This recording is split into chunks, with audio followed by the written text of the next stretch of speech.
Electromagnetic wave पढ़ा दें आपको। और इस टॉपिक की खास बात है जेई एडवांस में नहीं है, लेकिन जेई मेन में है और मेडिकल में है। अब है तो ये लेक्चर, यदि न्यूमेरिकल छोड़ दिया जाए तो न्यूमेरिकल तो आते ही हैं, उसको हम लोग काफ़ी न्यूमेरिकल करेंगे, तो लेक्चर लगभग 1.5 आवर का ही है और 1 घंटे का न्यूमेरिकल, मतलब 3 आवर्स आप रख लो पूरा तैयार करने में।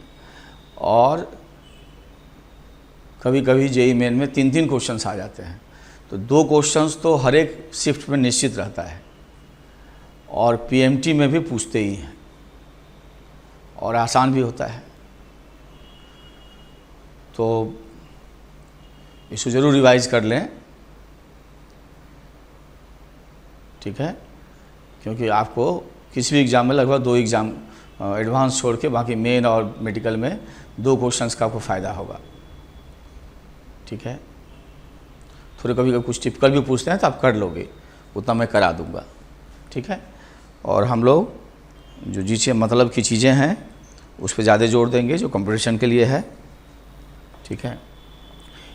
इसके साथ दिक्कत थोड़ा है ये कि हमको केवल बेसिक चीज़ देखना है जो हमारे लिए रेलिवेंट है, बेसिक, जितना कि एनसीईआरटी वगैरह में दिया है और या उससे थोड़ा सा ज़्यादा।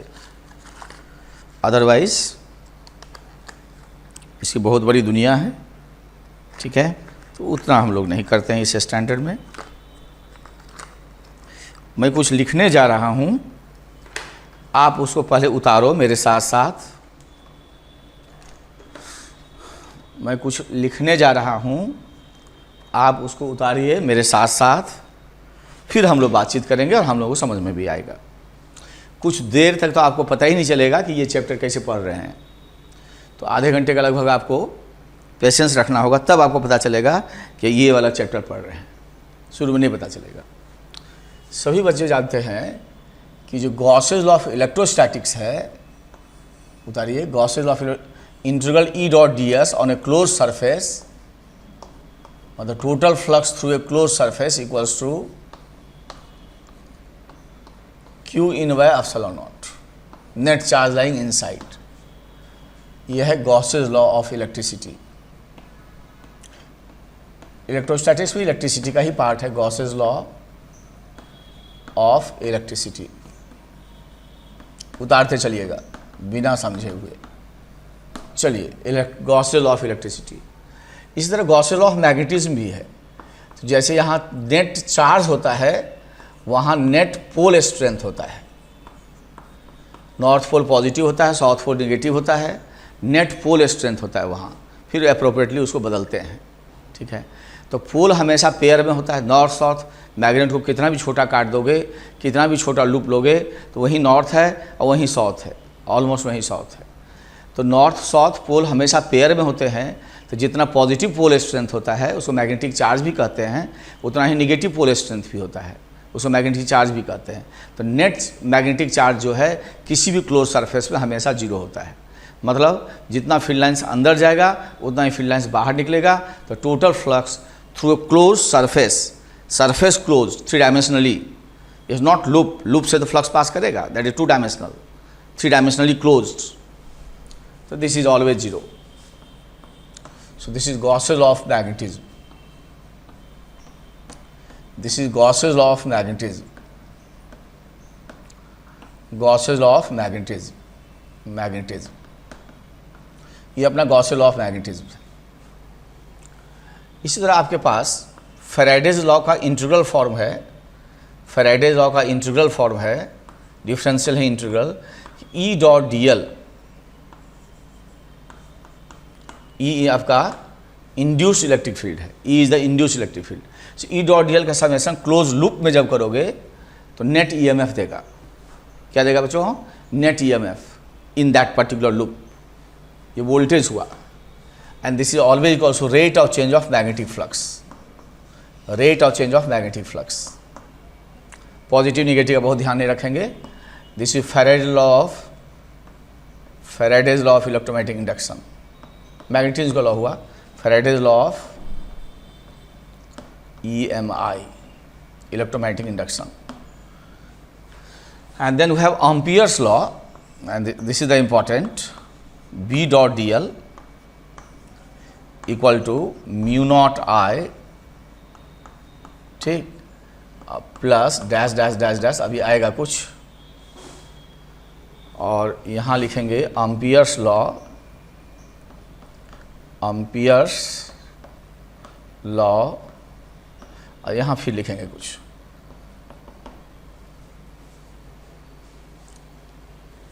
इसको मेरे बच्चे निकाल, इसको उतार लीजिए।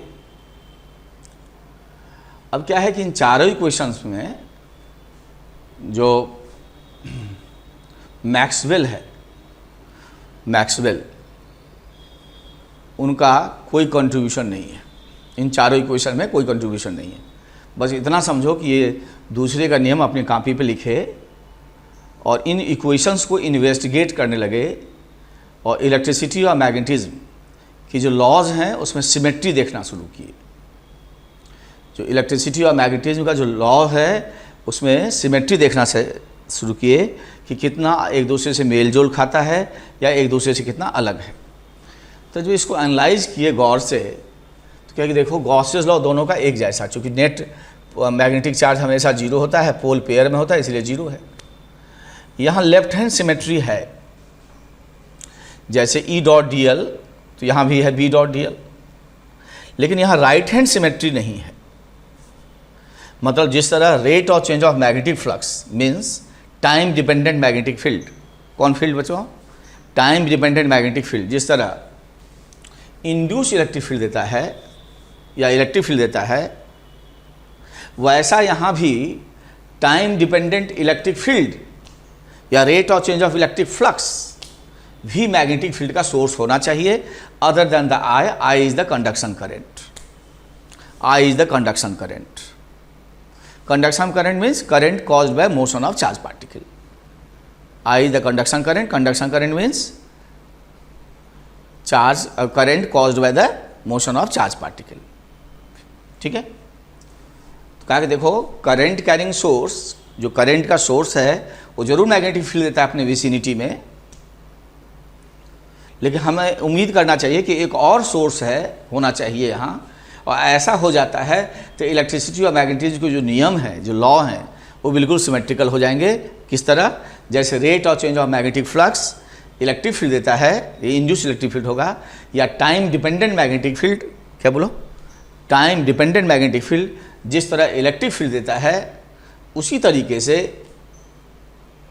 लेट अस होप कि rate of change of electric flux, यहाँ इलेक्ट्रिक फ्लक्स का rate of change, rate of change of electric flux भी एक सोर्स होना चाहिए मैग्नेटिक फील्ड का। ऐसा उनके दिमाग में आया कि जिस तरह टाइम डिपेंडेंट, हम लिखाएंगे तब लिखना, अभी खाली सुनो, इसको उतारो। टाइम डिपेंडेंट मैग्नेटिक फील्ड या rate of change of magnetic flux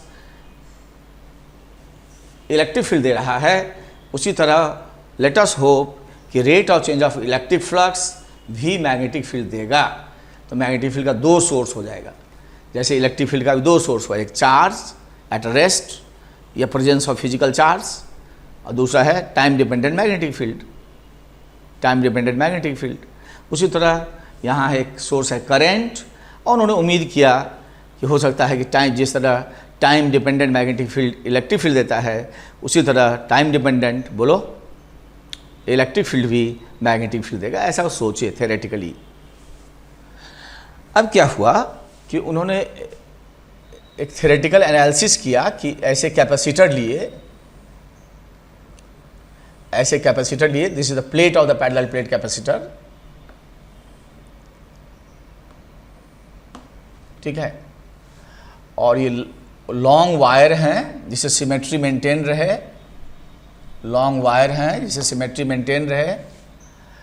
इसमें टाइम डिपेंडेंट करंट लिए, सो करंट टाइम के साथ बदलेगा, तो इसका स्टेडी स्टेट चार्ज जो है, यहाँ चार्ज प्लस क्यू होगा, वो भी टाइम का फंक्शन होगा। तो क्यू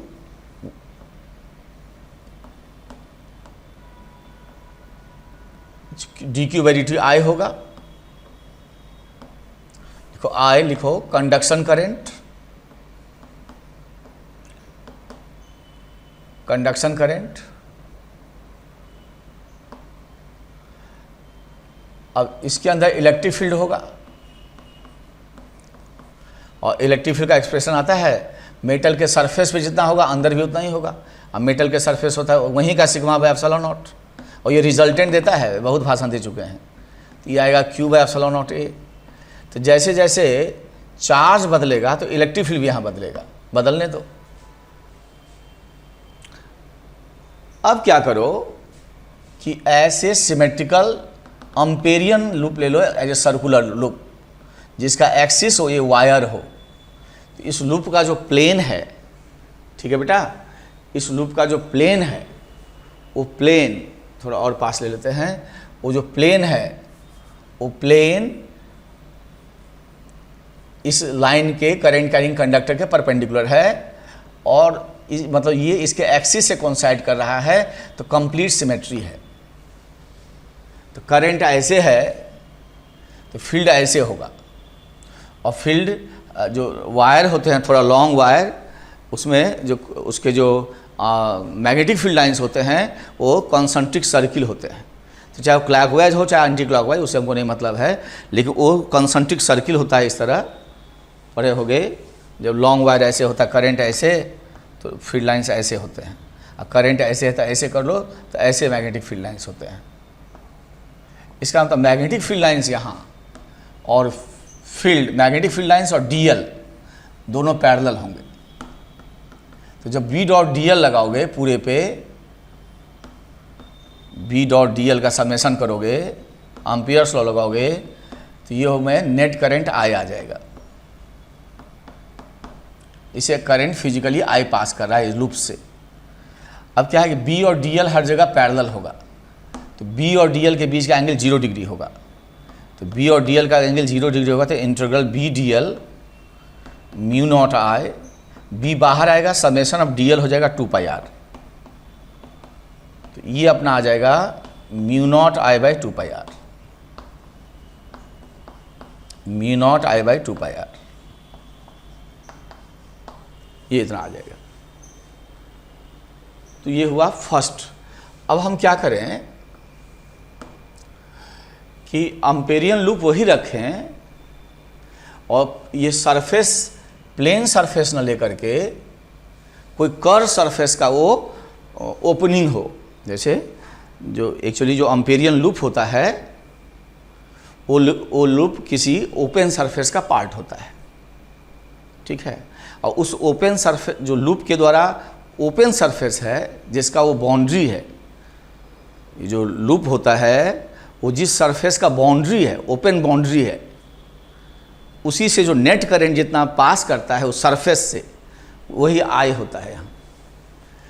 तो इसमें उन्होंने कहा कि देखो चॉइस बदल लो, अब लूप वही रखो एम्पेरियन लूप, लेकिन जिस सरफेस का वो बाउंड्री है वो सरफेस बदल दो।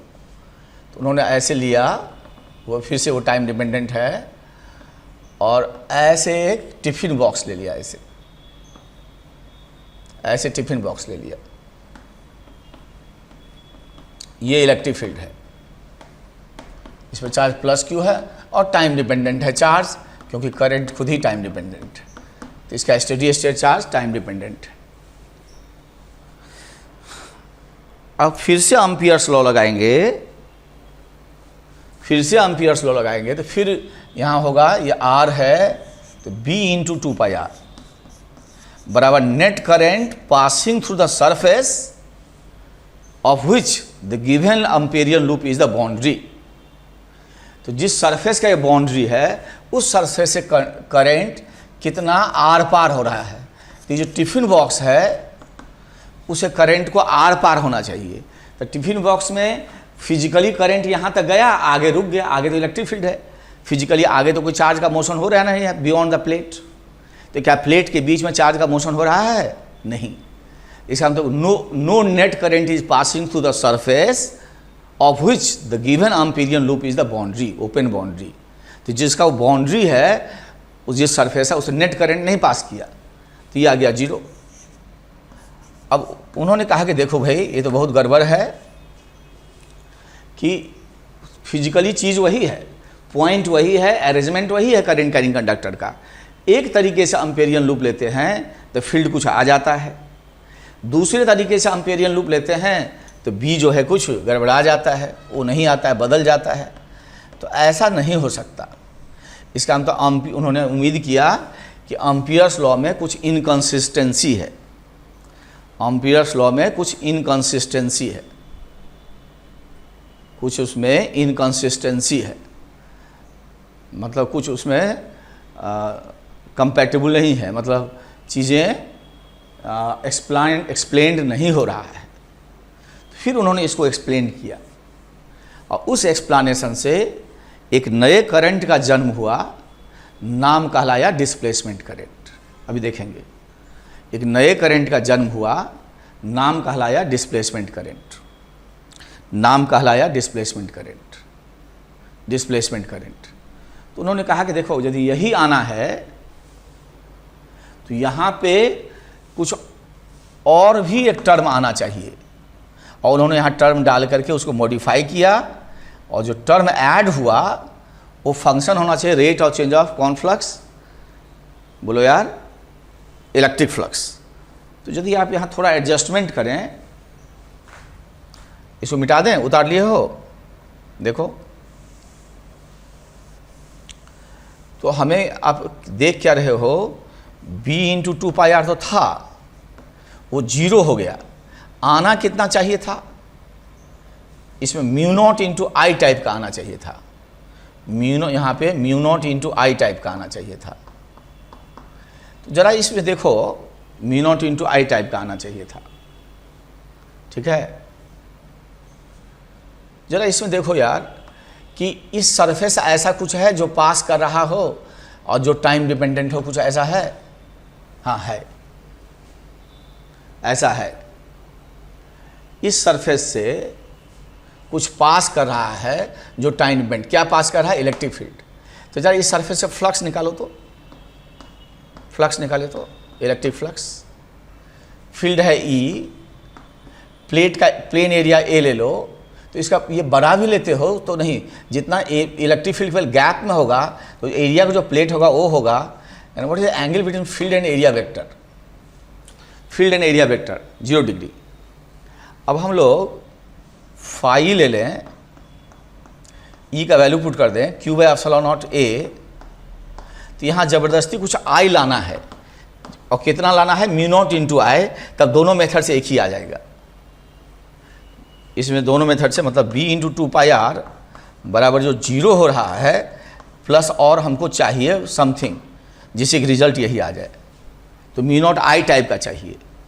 तो यहाँ से आप देखो Q कितना आ रहा है, तो I आ जाएगा, Q बताओ, ε0 d∅/dt। तो यदि हम ε0 φ दोनों तरफ डिफ्रेंशिएट कर दें तो dq/dt बराबर ε0 d∅/dt, और यही हमारा I है।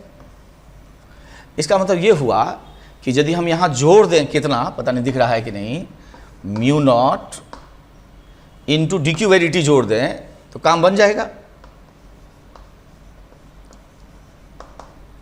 तो वही रिजल्ट आ जाएगा, फिर यही आ जाएगा dq/dt से आए, और dq/dt के यहाँ वैल्यू पुट कर दें तो फाइनली यहाँ आ जाएगा। इसमें क्या जुड़ेगा? म्यू नॉट, आई के बदला बोलो, आई के बदला dq/dt, तभी ना रिजल्ट आ जाएगा। म्यू नॉट इंटू dq/dt, आई के बदला ये ε0 d∅/dt, d∅/dt।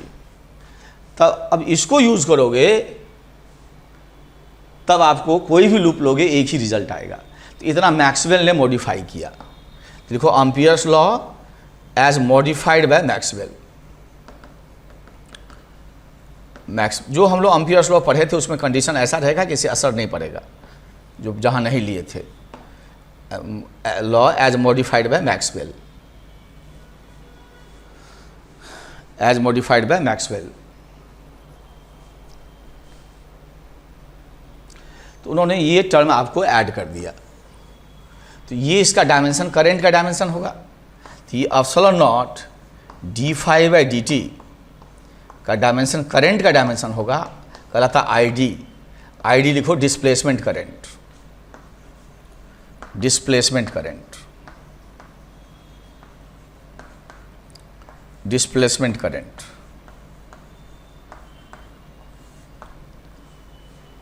Displacement current. पहले इतना उतार लो, पहले इतना उतार लो।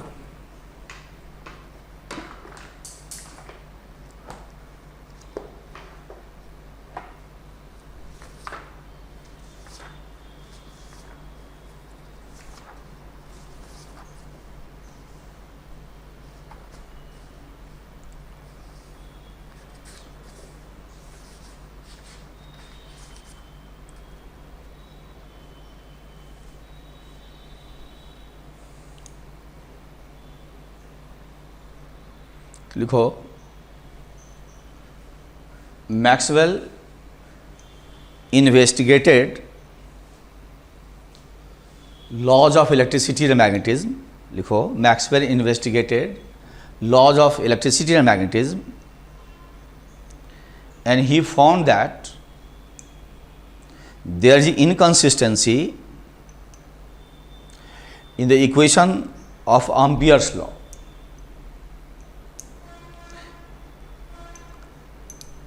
in equation of Ampere's law, equation of Ampere's law। और उसको मैंने एक्सप्लेन किया कि एक तरह से लेते तो ऐसा होता है, दूसरे तरह से लेता है, उतना ये लिखाएंगे नहीं, ठीक है, इसे उतारना जरूरी था, ठीक। ही सजेस्टेड दैट कि Ampere's law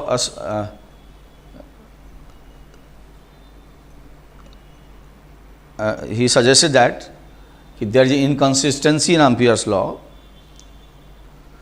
inconsistency in Ampere's law, and to remove this inconsistency, he introduced the concept of displacement current, concept of displacement current,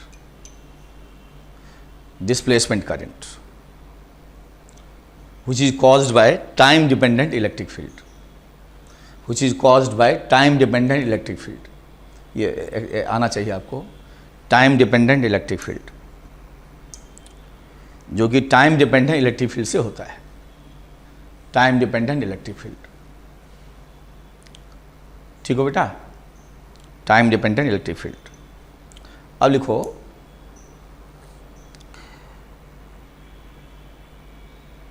he observed that as the time dependent magnetic field is a source of electric field, he observed that as the time dependent magnetic field is a source of electric field, in the same way, the time dependent electric field will be also a source of magnetic field other than current, other than current, other than current, other than current। Current के अलावा भी magnetic field का source है, जैसे charge के अलावा भी electric field का सोर्स है, that is time dependent magnetic field. He then modified the equation of Ampere's law as discussed,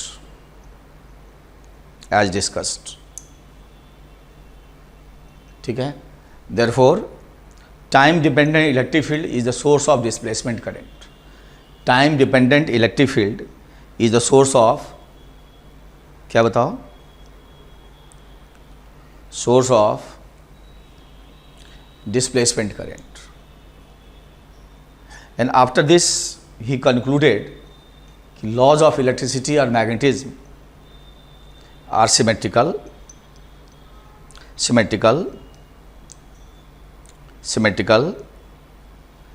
and ये मतलब कहा जाता है एक ई और बी एक ही सिक्के के दो पहलू हैं, अलग अलग चीज़ें नहीं हैं।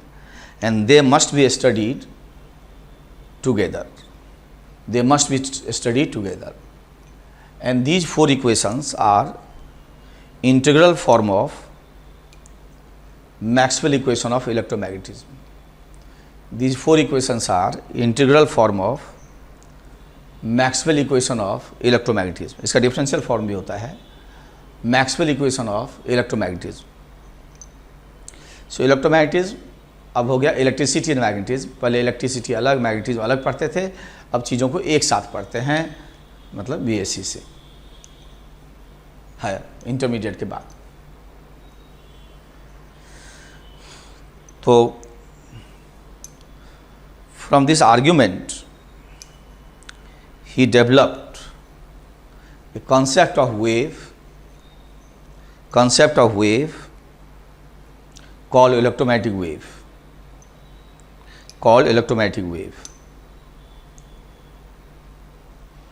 ठीक है, theoretically later Hertz detected the electromagnetic wave। Later बाद में हर्ज, साइंटिस्ट का नाम है, detected experimentally the presence of electromagnetic wave. Later Marconi and others use this concept for communication technology,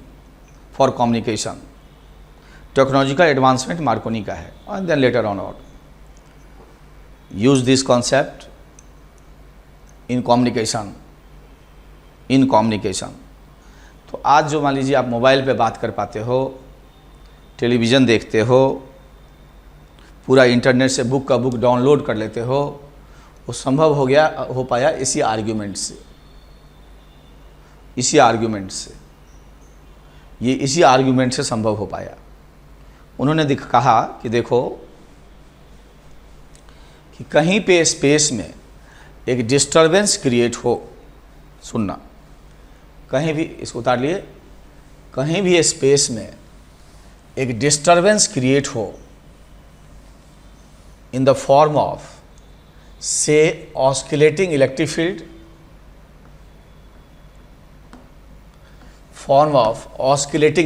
मान लो किसी पॉइंट पे इलेक्ट्रिक फील्ड या कोई सोर्स जो इलेक्ट्रिक फील्ड प्रोड्यूस करे वो वाइब्रेट करने लगे, ऑस्किलेट करने लगे, तो ऑस्किलेटिंग इलेक्ट्रिक फील्ड देगा, टाइम डिपेंडेंट इलेक्ट्रिक फील्ड देगा। उन्होंने कहा कि यदि मैक्सवेल इक्वेशन को वैलिड होना है तो ये time dependent electric field in turn time dependent magnetic field दे देगा। फिर ये time dependent magnetic field adjacent point पे टाइम डिपेंडेंट इलेक्ट्रिक फील्ड दे देगा। फिर वो टाइम डिपेंडेंट इलेक्ट्रिक फील्ड फिर टाइम डिपेंडेंट मैग्नेटिक फील्ड देगा। इसका मतलब हुआ कि ये जो डिस्टर्बेंस है in the form of changing electric field and magnetic field, oscillating electric field and magnetic field, किसी एक पॉइंट पे यदि जनरेट हुआ तो स्पेस में वो ट्रांसफ़र हो जा रहा है। डिस्टर्बेंस स्पेस में वो जो डिस्टर्बेंस है वो ट्रांसमिट हो जा रहा है, ट्रांसफ़र हो जा रहा है। तो जैसे देखो कोई स्ट्रिंग लेते हो और इस तरह डिस्टर्बेंस क्रिएट करते हो तो पार्टिकल का ये स्ट्रिंग का ये शेप हुआ, कुछ देर के बाद ये शेप आगे चला जाता है। तो कहते हैं कि ये पार्टिकल, ये डिस्प्लेसमेंट जो है यहाँ से यहाँ पहुँच गया, डिस्प्लेसमेंट वेव कह सकते हो। तो ये डिस्टर्बेंस यहाँ से यहाँ पहुँच गया। तो ये जो डिस्टर्बेंस का प्रोपगेशन है यही क्या कहलाता है, वेव। और ये मैकेनिकल वेव है, इसके लिए elastic medium is a must, ठीक है। तो एक एंड को डिफॉर्म करते हो तो ये डिस्टर्बेंस आगे प्रोपगेट कर जाता है in the form of displacement of the particle from mean position. उसी तरीके से स्पेस में किसी पॉइंट पे यदि आप time dependent electric field create कर लेते हो तो उससे in turn time dependent magnetic field आता है, और फिर layer to layer, point to point ये डिस्टर्बेंस प्रोपगेट कर जाता है। और स्पेस थोड़ी देर के बाद, टाइम लैग के बाद, बहुत कम टाइम लैग, लाइट के वेलोसिटी से जाएगा डिस्टर्बेंस, स्पेस के दूसरे पॉइंट पे भी ये इलेक्ट्रिक फील्ड और मैग्नेटिक फील्ड क्रिएट हो जाते हैं और टाइम के साथ ऑस्किलेट करते हैं। तो ये जो डिस्टर्बेंस है in the form of oscillating electric field and magnetic field which propagate in the space को ही इलेक्ट्रोमैग्नेटिक वेव कहते हैं। और ये जो आपका मैकेनिकल वेव है उससे काफ़ी डिफरेंट है, इसका प्रॉपर्टी हम लोग पढ़ेंगे। ये जो मैकेनिकल वेव हैं, जैसे साउंड वेव हुआ, स्ट्रेच स्ट्रिंग में हुआ, ठीक है, पानी में हुआ, आपका जो है सो वाटर के सरफेस पे जो अंडुलेशंस होते हैं, तरंगे आती हैं, स्प्रिंग में हुआ, so these are the mechanical wave. And mechanical wave के लिए का वेलोसिटी बहुत ज़्यादा नहीं होता, इसके लिए मीडियम इज ए मस्ट, और उसमें भी इलास्टिक मीडियम चाहिए। और ये स्पेशल टाइप का वेव है जो बहुत ही फास्ट वैक्यूम में लाइट के वेलोसिटी से जाएगा, और लाइट के वेलोसिटी से जाएगा। और बच्चों, इसको मीडियम की आवश्यकता नहीं है, ये स्पेस में भी, फ्री स्पेस में भी प्रोपोगेट कर जाएगा। इसका मतलब हुआ कि कोई मैसेज, कम्युनिकेशन का कोई मैसेज हम कहीं कोडिंग कर दें, कोडिंग उसको गुप्त भाषा में लिख दें, और गुप्त भाषा क्या होगी? इन the form of oscillating electric field and magnetic field. Oscillating electric field और मैग्नेटिक फील्ड के रूप में किसी मैसेज को कोडिंग कर दें और फिर वो प्रोपोगेट कर जाए, तो बिना मीडियम के भी लाइट के वेलोसिटी से ये मैसेज कम्युनिकेट हो जाएगा, ठीक है, और कम्युनिकेशन काफ़ी फास्ट हो जाएगा। तो इस डेवलपमेंट के बाद ही इतना कम्युनिकेशन फास्ट हुआ, धीरे धीरे टेक्नोलॉजी बढ़ा, लेकिन जो थ्योरेटिकल कॉन्सेप्ट था वही हुआ, थ्योरेटिकल कॉन्सेप्ट वही हुआ। अब इसके बाद हम इलेक्ट्रोमैग्नेटिक वेव्स का प्रॉपर्टीज़ पढ़ेंगे, बहुत इंपॉर्टेंट है। और हम इस बीच में जो आपका ये आपका ऐसे है ना, तो जो डिस्प्लेसमेंट करंट है उसका भी एक्सप्रेशन निकालेंगे। इसमें जहाँ जो डिस्प्लेसमेंट करंट है, ठीक है, उसका भी एक्सप्रेशन वगैरह निकालेंगे, कुछ क्वेश्चंस करेंगे काफ़ी। तो आप पूरा क्लास अटेंड करिएगा, हर एक एग्जाम में दो क्वेश्चंस के फायदे होंगे। तो पहले लिखो, Maxwell concluded that if at a point a oscillating source or accelerated charge, oscillating source और देखते हैं accelerated charge produce disturbance in the form of oscillating electric field,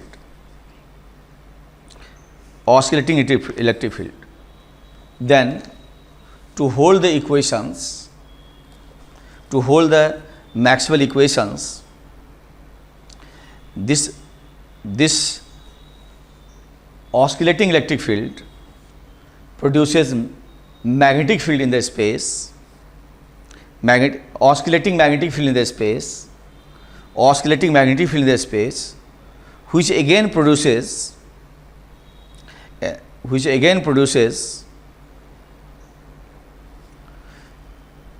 an oscillating electric field, and so on.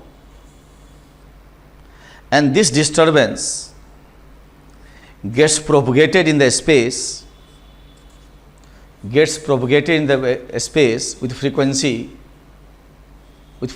equal to the frequency of the oscillating source,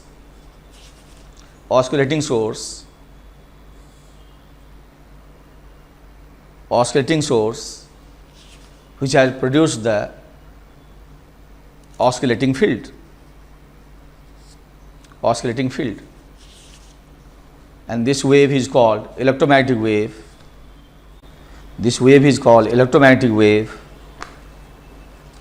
And it does not need any material medium, for its transmission, for its propagation. It can travel in vacuum with velocity of light.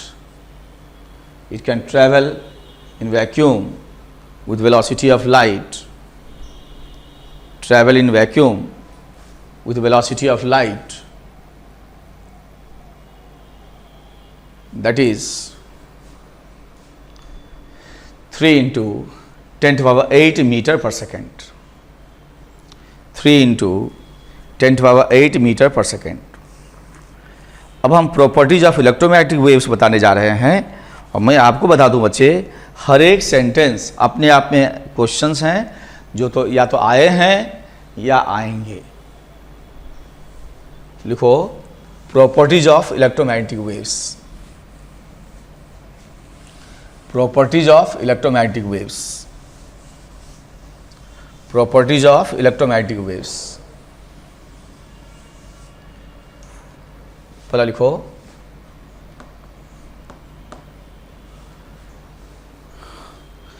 Accelerated charge, जब charge excel at करता है तो कहते हैं electromagnetic wave radiate करता है। Accelerated charge और oscillating charge is the source of electromagnetic wave. पहला लिखो is the source of electromagnetic wave. दूसरा लिखो second point, it does not need any material medium for its transmission. It does not need any material medium for its propagation. It can propagate, it can travel in vacuum with velocity of light equal to 3 × 10⁸ meter per second. 10⁸ meter per second. Hence, any communication sent in the form of electromagnetic wave, hence any communication sent in the form of electromagnetic wave will be very fast, will be very fast, almost no time lag, almost no time lag.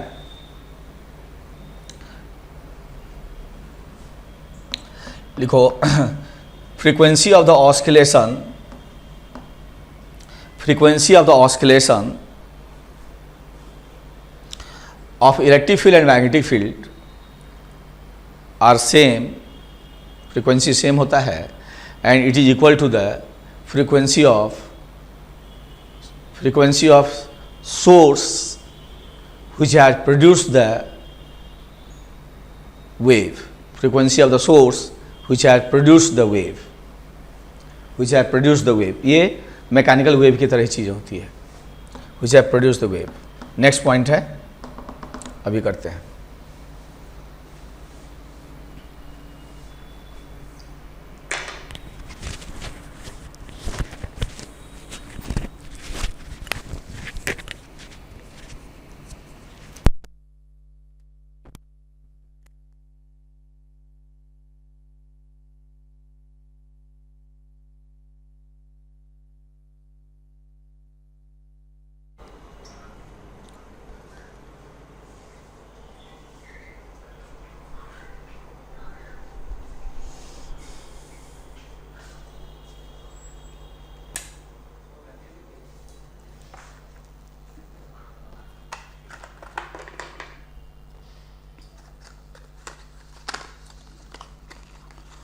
तो electromagnetic waves का property बता रहे थे, 2-3 property बताए थे। तो next property जो भी पॉइंट हो, फोर्थ लिख लो।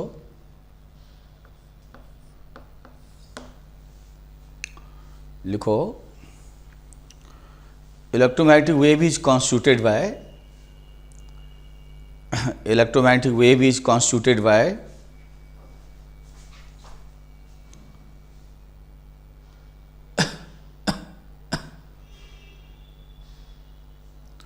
electromagnetic wave is constituted by oscillation of electric field and magnetic field, oscillation of electric field and magnetic field, and these oscillating component of the field, these oscillating component of the field are perpendicular to each other,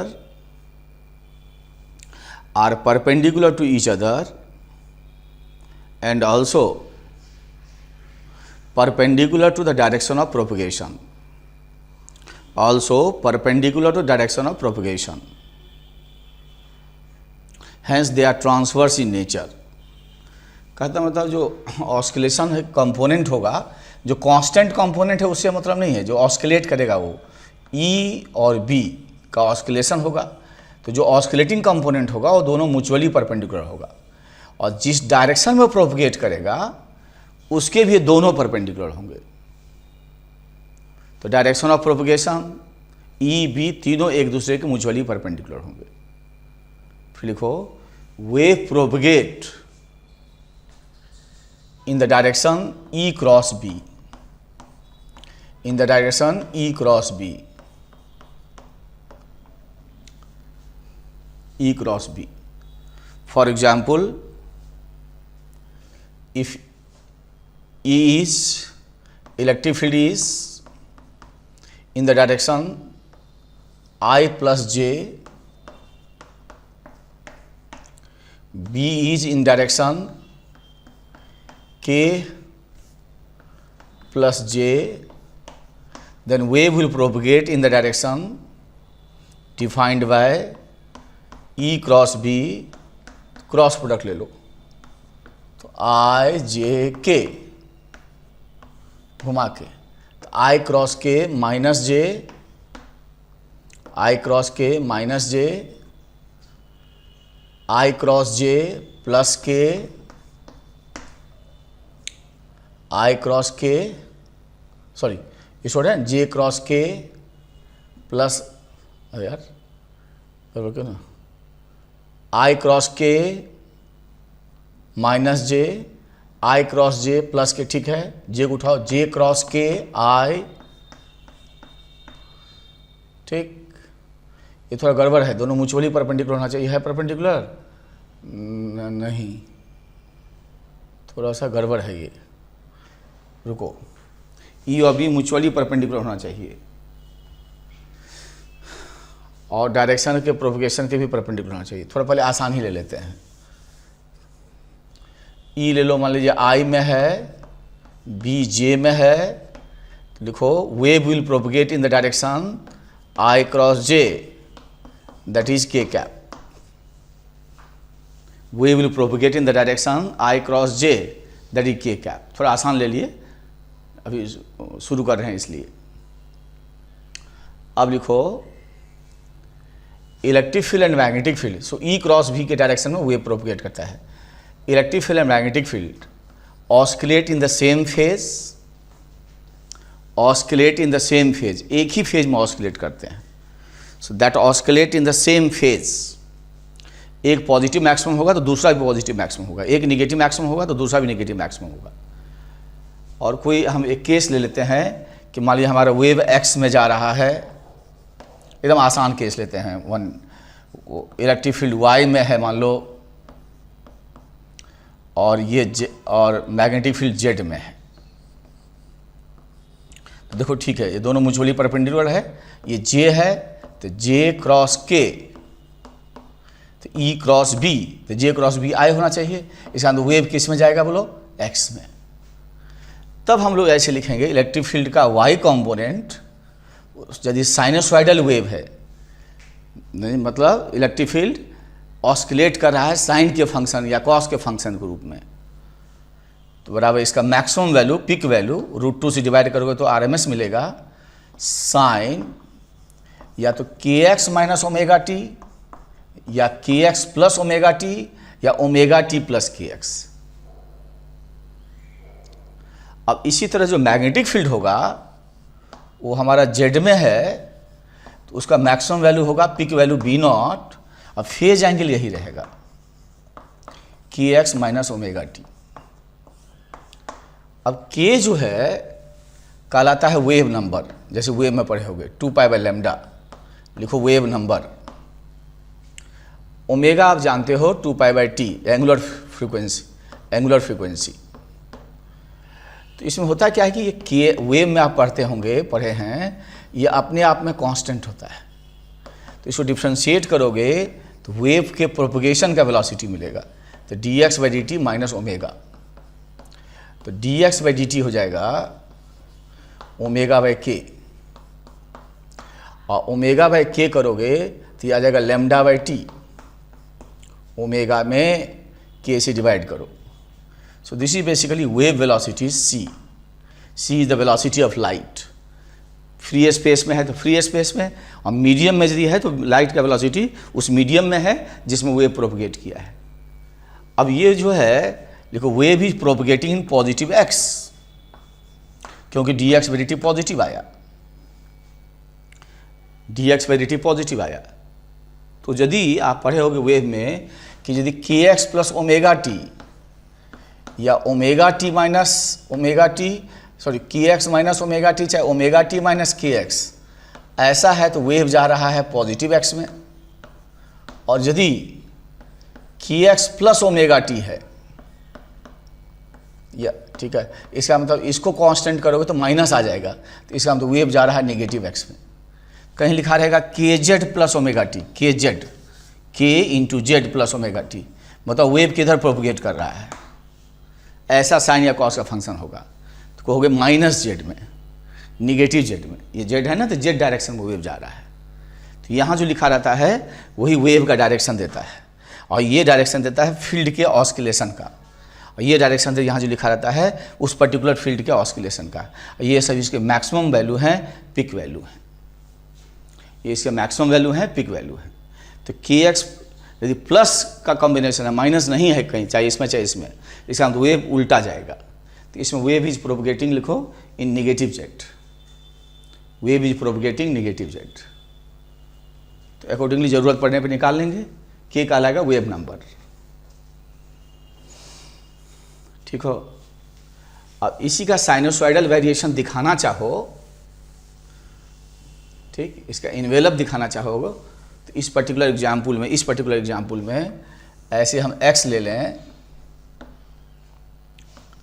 ऐसे y ले लें, ऐसे z ले लें, तो मेरा electric field sign का function है, तो यहीं से 0 से हम शुरू करें तो कुछ यूं है।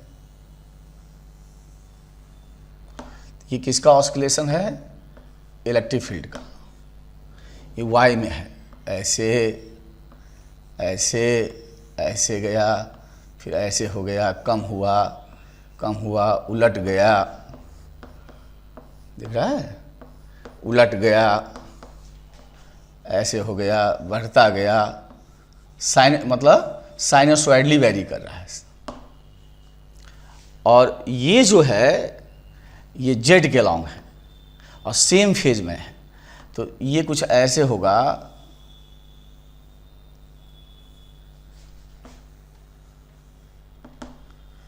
अब ये इतना है तो ये भी इतना, ये मैक्सिमम तो ये मैक्सिमम, फिर ये, तो दोनों का जो प्लेन है म्यूचुअली परपेंडिकुलर है, ऑस्किलेशन प्लेन, ऐसे फिर ऐसे ऐसे ऐसे ऐसे। तो इधर इलेक्ट्रिक फील्ड ऑस्किलेट कर रहा है और ये इधर मैग्नेटिक फील्ड ऑस्किलेट कर रहा है।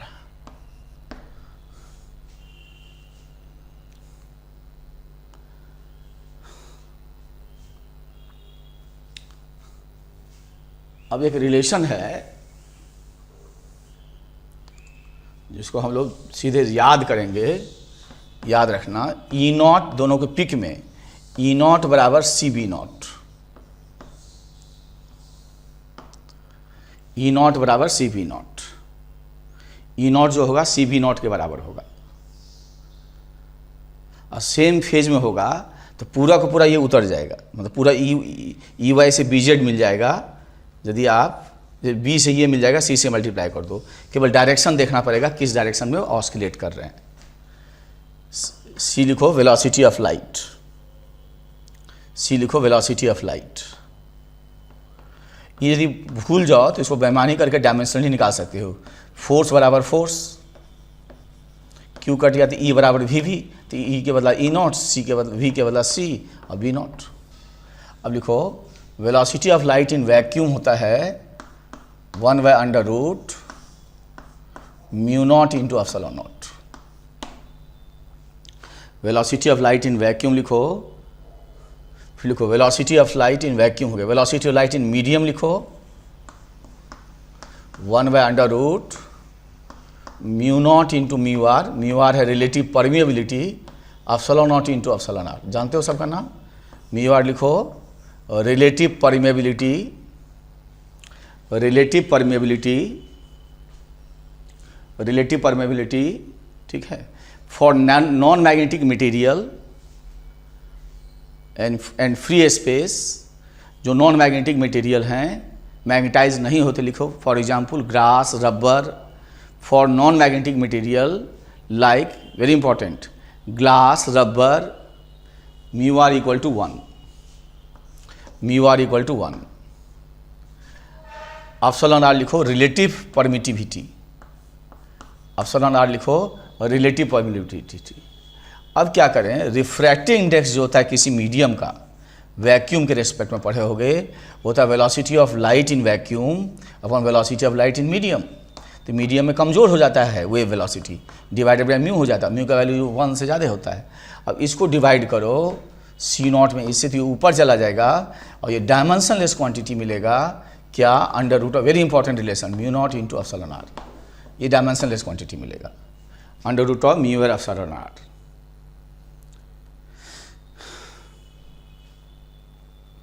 ये दोनों सेम फेज में, मतलब जो फेज एंगल यहाँ होगा वही फेज एंगल यहाँ होगा, सेम फेज में होगा। इतना लिख डाले। अब लिखो electromagnetic wave carries energy as well as momentum. हर एक वेव एनर्जी और मोमेंटम कैरी करता है, energy as well as momentum, carries energy as well as momentum. तो लिखो energy stored per unit volume, energy stored per unit volume called energy density, energy stored per unit volume called energy density, energy stored per unit volume called energy density is given by du by dv। किसी instant पे है तो दोनों में energy होगा, electric field भी store करेगा तो half epsilon not EY square, इस पर्टिकुलर एग्जाम्पल का ही ले रहे हैं, energy density plus magnetic field भी एनर्जी डेंसिटी देगा, BZ square by mu not, जैसा तुम जानते हो। अभी हम फ्री स्पेस मान के चले। अब इसका वैल्यू है E0 square sine square KX minus omega t, epsilon naught छूट गया, plus half B0 square by mu naught sine square KX minus omega t. अब लिखो since the each term is oscillating with time t, each term is oscillating with time t, hence its average value is calculated over 1 cycle. तो आपको पढ़ाया गया होगा कि sine square का average 1/2 होता है, कॉस स्क्वायर का थीटा का भी एवरेज 1/2 होता है, तो दोनों साइन स्क्वायर थीटा ही है, तो इसका एवरेज 1/2 हो जाएगा। तो अब लिखो average energy density due you average upon DV, मतलब U/V मोटा मोटी कह सकते हो, एवरेज एनर्जी डेंसिटी, मतलब लोग मोटा मोटी कांस्टेंट ले लें तो U अपॉन टोटल, मतलब एवरेज एनर्जी डेंसिटी। तो यह 1/4 epsilon not E0 square 1/4 B0 square by mu not. इसको लिखो average energy density in the electric field. इसको लिखिए, लिखो बच्चे, average energy density, energy density इन इलेक्ट्रिक फील्ड। इसको लिखो एवरेज एनर्जी डेंसिटी, अपने से लिखो average energy density in the magnetic field. ये एवरेज एनर्जी डेंसिटी है इन द मैग्नेटिक फील्ड। अब लिखो late us prove that, prove तुमको करना है, let us prove that in the plane electromagnetic wave, in the plane electromagnetic wave average energy density, average energy density in the electric field is equal to average energy density in the electric field is equal to average energy density in the magnetic field। दोनों में average energy density बराबर है। Let us prove that. करो तो अपने से, तो 1/4 epsilon naught E naught square. सभी मेरे बच्चे ई नॉट का वैल्यू पुट कर दो, तो c square by c square into B naught, E बराबर सी बी नॉट था। अब लोग सी स्क्वायर का वैल्यू पुट कर दो, तो c square is 1 by mu not into epsilon naught. ये कट गया, इसे आपको क्या आ गया 1/4, इसमें वो बदल गया। तो क्या देखते हो, दोनों एनर्जी डेंसिटी आपस में बराबर हैं, इसीलिए किसी एक के टर्म में लिखना हो तो एनर्जी स्टोर पर unit volume average energy density, किसी एक में लिखना हो तो 1/4 को लिखोगे 1/2 एप्सिलॉन नॉट इंटू बोलो किसी एक का डबल कर दोगे, किसी एक का डबल कर दोगे, इसलिए एनर्जी स्टोर हो जाएगा हाफ, किसी एक का डबल कर दोगे, किसी एक का डबल इंटू वॉल्यूम, किसी एक का डबल कर लोगे, तो किसी एक का डबल कर लोगे और ये एम्पलीट्यूड लोगे, मैक्सिमम वैल्यू लोगे। आरएमएस होता है ई आरएमएस बराबर ई नॉट बाय √2, तो चाहे इसके टर्म्स में लिखो तो इसका डबल कर लो, तो इतना हो गया। तो ये एवरेज वैल्यू है, ये दोनों फील्ड जोड़ के है, या उसके टर्म्स में भी लिखोगे तब भी लिख सकते हो हाफ बी, तब आप 2 टाइम्स कर दोगे तो 4 से 2 हो जाएगा इंटू वॉल्यूम, दोनों बराबर है, दोनों बराबर है।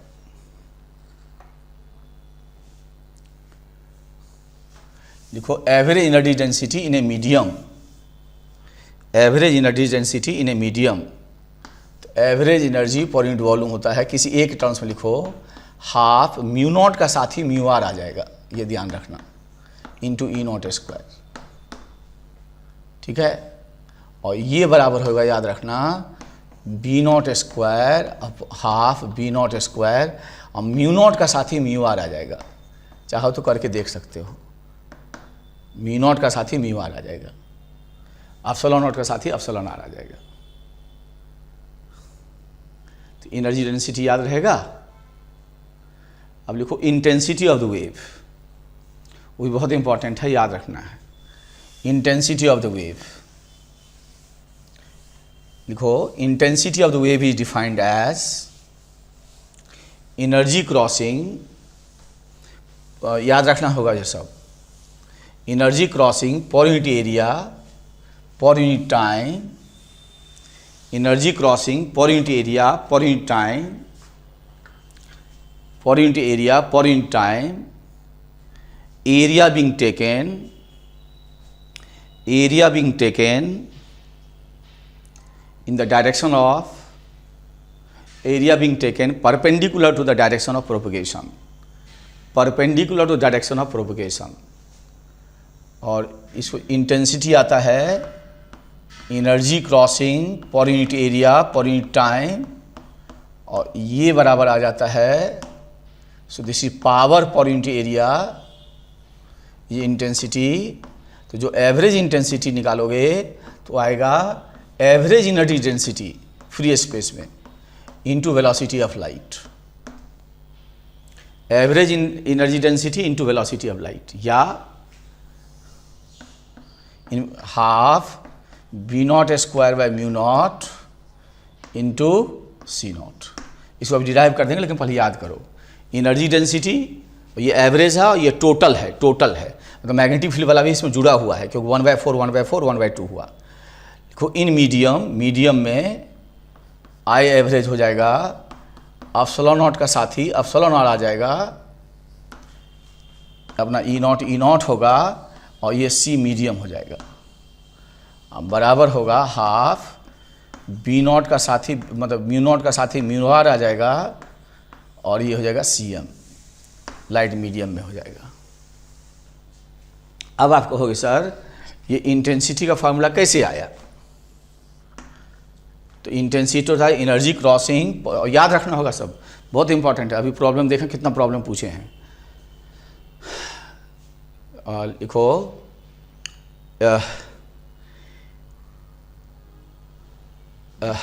इंटेंसिटी डिफाइन करना है, तो सपोज करो कि वेव एक्स में जा रहा हो, ठीक, वेव एक्स में जा रहा हो, किस वेलोसिटी से जाएगा? लाइट के वेलोसिटी से जाएगा। और कितने एरिया हम कंसीडर कर रहे हैं? ए। तो ज़रा सोचो, डेल्टा टी टाइम में कितना दूर पहले वाला एनर्जी भी इस क्रॉस सेक्शन से पास कर जाएगा। लिखो, in the time delta T all the energy present in the length c naught into delta t. In the time delta t, all the energy present in the length c naught delta t will pass through the cross section area A in the time delta t. Hence, total energy crossing in the time delta t, total energy crossing in the time delta t, energy density है half epsilon naught E naught square लेते हैं into volume, energy per unit volume, ठीक। तो volume से multiply कर देंगे, कितने volume का एनर्जी यहाँ से क्रॉस किया, तो energy per unit volume into volume C naught delta T into A. अब हमको चाहिए energy crossing per unit area अब per unit time. A delta T से डिवाइड करो, क्या आ रहा है तुम्हारा? Half epsilon naught E naught square into C naught आया। बहुत ही सब है, ध्यान रखोगे, इसको यूज करेंगे प्रॉब्लम तब समझ हम लोग को आएगा।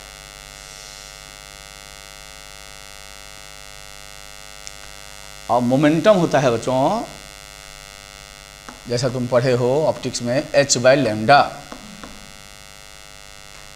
और ये बराबर होगा u बाय सी। फोर्स होता है, बताया गया होगा, पावर अपॉन सी। तो वेव यदि पूरा वेव एब्जॉर्ब हो जाता है तो सीधे पावर अपॉन सी होता है। 100% रिफ्लेक्ट हो जाता है तो 2 टाइम्स पावर इंटू सी हो जाता है। फिर दिया रहेगा कि 30% एब्जॉर्ब हुआ और 70% रिफ्लेक्ट हुआ, तो बताया गया होगा।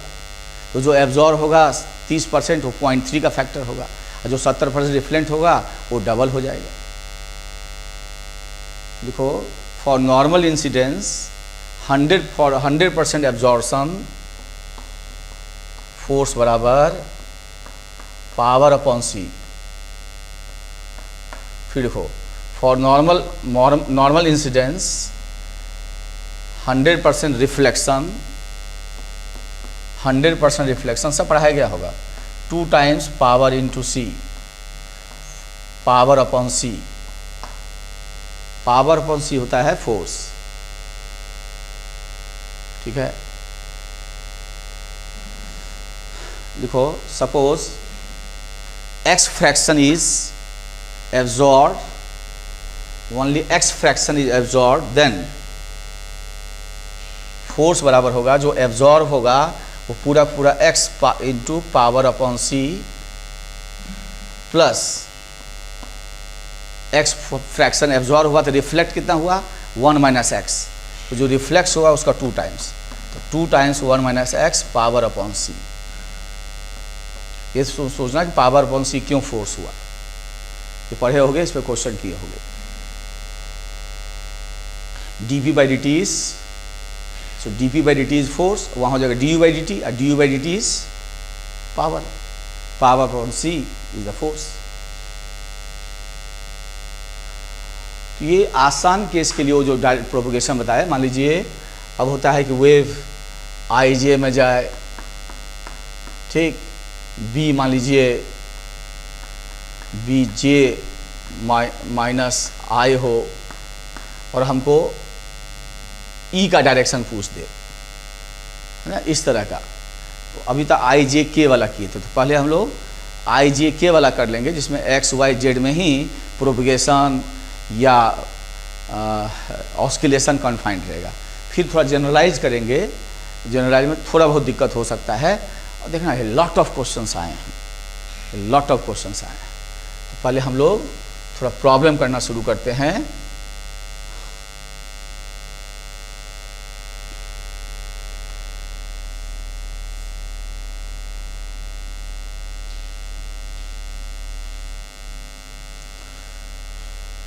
ये आपको याद रहना चाहिए कि हमारा जो डिस्प्लेसमेंट करंट है वो है epsilon naught into rate of change of electric flux, rate of change of electric flux.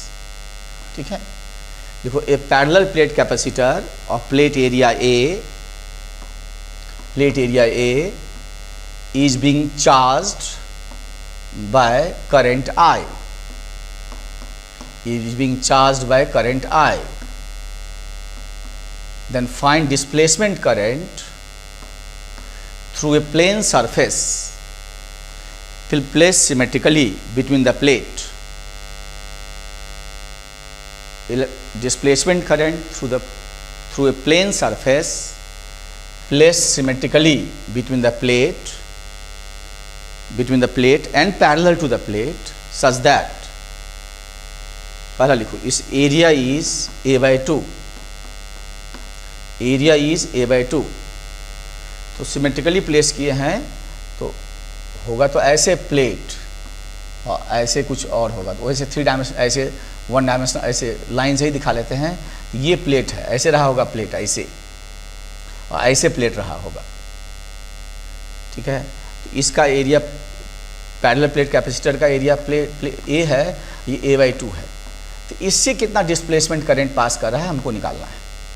a/2 area से डिस्प्लेसमेंट करंट कितना पास कर रहा है, that we have to find. ये बच्चों अपने को निकालना है। थोड़ा कोशिश करो, सिखाते हैं बेटा, कोशिश करो।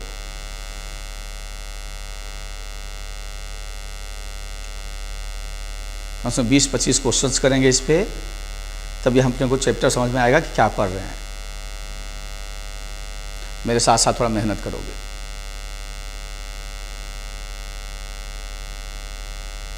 आज मैं कुछ कहूँगा याद करके लाने के लिए, तो अगला लेक्चर देखें, उससे पहले आप उसको ज़रूर याद कर लें, क्योंकि उससे ही 2 क्वेश्चंस आ जाते हैं। बताएंगे कहाँ एनसीईआरटी से कुछ याद करने हैं, कुछ आपको बहुत ज़रूरी है। अपना टाइम लो और कर डालो बच्चों। तो बच्चों ने अपना टाइम लिया और कर डाला। अब क्या है कि इस पे चार्ज आएगा Q और इस पे माइनस Q, और यही dQ/dt जो है हमारा I है। अब इसे डिस्प्लेसमेंट करंट निकालना है तो ऐसे फील्ड होगा, यूनिफॉर्म फील्ड होता है, फील्ड एरिया वेक्टर पैरेलल होगा। तो डिस्प्लेसमेंट के लिए हमको फ्लक्स चाहिए, इस एरिया से कितना फ्लक्स होगा, तो इलेक्ट्रिक फ्लक्स होगा E.ds। तो E है, एरिया a/2 है, और इलेक्ट्रिक फील्ड एरिया वेक्टर के बीच एंगल 0 डिग्री है, तो यही हो गया। और E हम आपको बताए थे Q/ε0A, E बताए थे कि σ/ε0, प्लेट के सरफेस पे जो होगा वही अंदर भी होगा। अब इसको यहाँ पुट करो, गलती मत करना, इंटू a/2, ये खा गया, ये आ गया Q/2ε0। अब d∅dt कर लो, तुम लोग पढ़े लिखे हो, तो जब d∅dt करोगे तो 1/2ε0 dQ/dt, और ε0 को यहाँ ले आओ, तो ε0 d∅dt बराबर dQ/dt इज I/2। तो इसका आंसर I/2 हो गया। यही डिस्प्लेसमेंट करंट हुआ। तो conduction current divided by 2 is the displacement current. अब लिखो, if plate area is A, ठीक। दूसरा लिखो, तीसरा लिखो, if plate area is 2A, plate area is 2A, plate area is 2A। यदि प्लेट एरिया 2A है तब प्लेट एरिया इज 2A।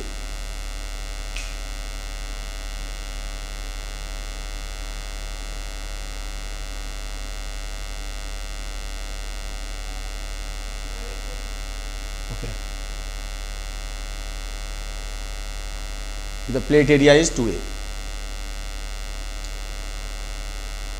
कर डालो, जल्दी करो अपने से।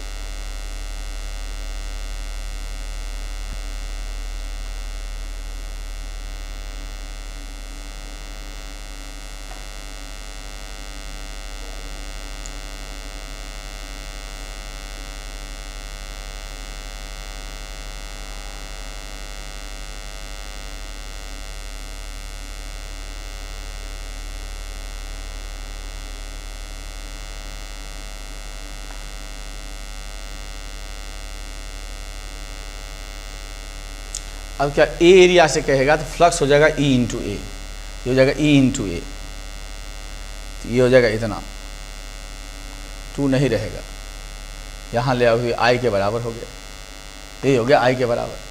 अब एरिया 2a कर दोगे तब भी फ्लक्स इतना ही रहेगा, क्योंकि इसके बियॉन्ड तो फील्ड है ही नहीं, यही रहेगा, तो आंसर तीसरे का भी यही आ जाएगा,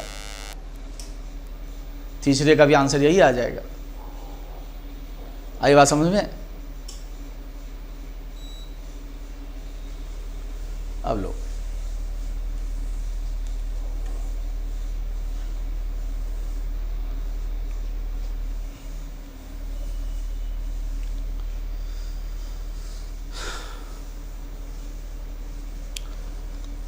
अब पहले क्वेश्चंस कराते हैं, पहले एनसीईआरटी के सॉल्व कराते हैं, ठीक, एक एक करके कर लेंगे, आपको साथ देना पड़ेगा, खुद आपको करना होगा।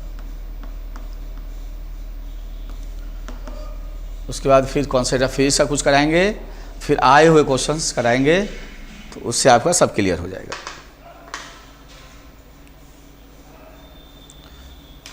लिखो,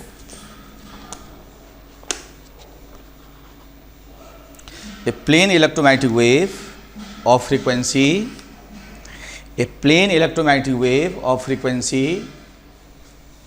25 million hertz या MHz travels in free space in x direction, free space in x direction, at what particular point in a space, at a particular point in a space and time, E equals to 6.3 J Vm. What is the magnetic field at this point?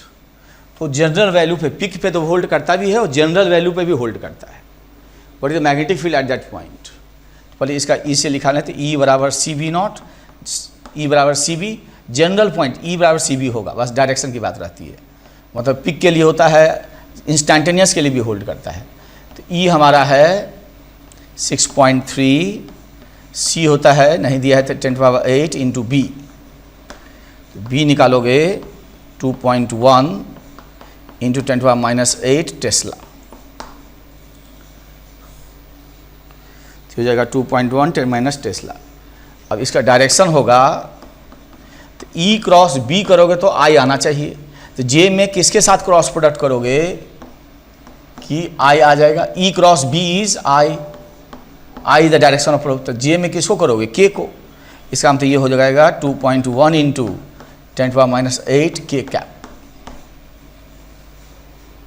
हो गया। जिससे हम E cross B करें तो हमारा XI आ जाए, उतना tesla. लिखो, magnetic field in the plane electromagnetic wave is given by, ये नेक्स्ट क्वेश्चन है, 8.2 है, 3 है। Magnetic field in the plane electromagnetic wave is given by By equals to 2 into 10⁻⁷ 0.5x plus 1.5 into 10⁻11 t tesla, ठीक है। Naturally ये J में है, Y में है। देखो, find wavelength, frequency of the wave, direction of propagation,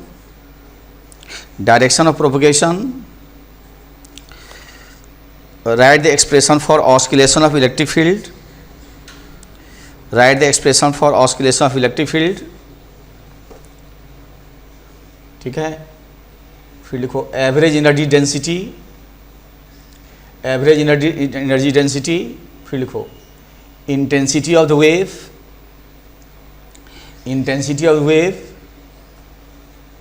फिर लिखो एनर्जी स्टोर्ड, कम से कम एक्सप्रेशन दे दोगे, energy stored in A cylindrical volume of length 50 centimeter with the axis along x-axis and cross-section area 10 centimeter square and cross-section area 10 centimeter square. cross-section area 10 centimeter square. जरा करके दिखाओ, जरा करके दिखाओ. cross-section area 10 centimeter square.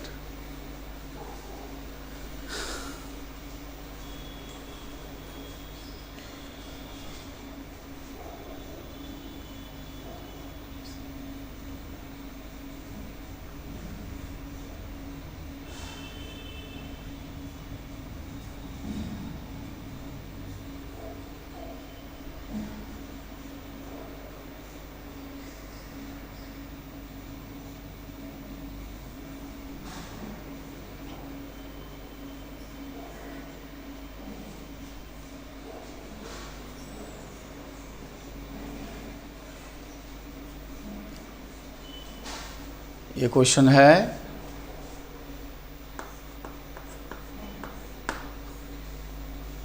Second low. Suppose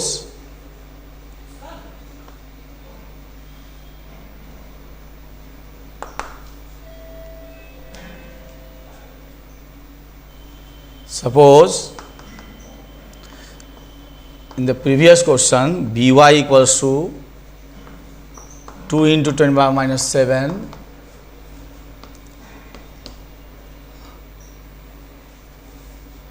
omega by के होता है ना, तो के को 2 टाइम्स कर दो. x प्लस 1.5 इंटू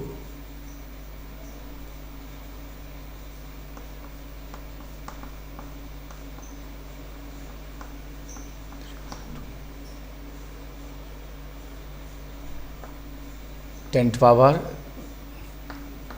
11t किस लिए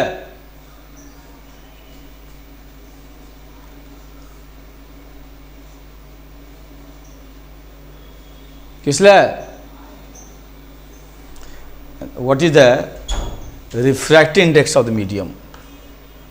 What is the refractive index of the medium? ठीक है, कोई है दवा होगा, रख देना, हाथ धो लेना.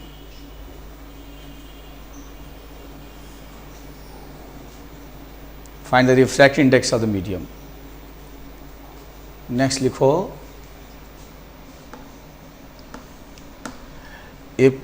देखो कोई पॉइंट सोर्स P हो और R डिस्टेंस पे आपको इंटेंसिटी निकालना हो. कोई पॉइंट सोर्स P हो और आपको R डिस्टेंस पे इंटेंसिटी निकालना हो, R डिस्टेंस पे. तो ये R डिस्टेंस आते आते ये कितने एरिया में पूरा का पूरा एनर्जी ट्रांसमिट होगा बताओ. P पावर है, कितने एरिया में, अच्छे से लो, अच्छे से, कितने एरिया से एनर्जी ट्रांसफ़र होगा? पूरा 4πr². तो यहाँ इंटेंसिटी होगा पावर जो पॉइंट सोर्स का अपॉन एरिया, तो एरिया लोगे 4πr². और इंटेंसिटी का एक फार्मूला बताए थे, half epsilon not E0² into C0. तो ये क्वेश्चन दे रहे हैं, सॉल्व ही है, जिसमें थोड़ा चालाकी से करना, मतलब इसको तोड़ना मत. 1/4 एप्सिलॉन नॉट को सीधे 9 इंटू 10⁹ करोगे तो कैलकुलेशन एकदम आसान होगा. इसको अलग अलग मत करना. तो लिखो calculate the electric field and magnetic field. तो इसका या तो पिक वैल्यू निकाल देना, यूजुअली RMS वैल्यू निकालते हैं, नहीं कुछ मेंशन है तो RMS वैल्यू निकालते हैं, RMS वैल्यू. तो पिक निकाल के फिर RMS निकाल लेना. Calculate the electric field and magnetic field. Calculate the electric field and magnetic field produced by the radiation coming from 100 watt bulb at a distance 3 meter assuming it to be point source, assuming it to be a point source, and the bulb is only 2.5% efficient. पूछा हुआ भी है इस type question जो मैंने, is only 2.5% efficient, is only 2.5% efficient. पहले इतना करो, यहीं से कंटिन्यू करते हैं.